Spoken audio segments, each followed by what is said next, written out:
Hello, Writer's Room. Last week in a Writer's Room, we started off the week with a review of figurative language and writer's tools to help you prepare for your first writing test. The test asked you to analyze two texts: a fiction story, The World's Reward, and a poem, Maya Angelou's Caged Bird. Despite some technical difficulties, I've seen some really strong writing, and I'm excited to give you feedback this week.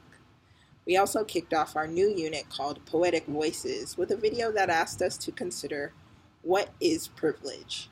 Then we looked at some of the basics of poetry: speakers, lines, stanzas, connotation, denotation, and diction.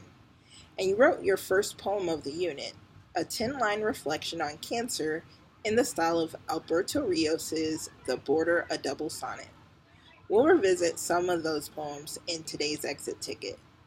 On Friday, we watched a class divided about the famous Jane Elliott Brown Eyes and Blue Eyes experiment.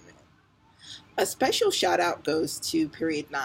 They did their very first Writer's Room MP3 experiment, and they did awesome.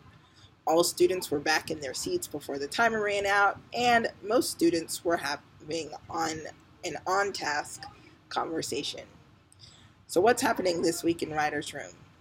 We're continuing to analyze poetry from classic and contemporary poets around the world, and we'll be taking careful note of their figurative language, their use of writer's tools such as metaphors, similes, personification, and symbolism.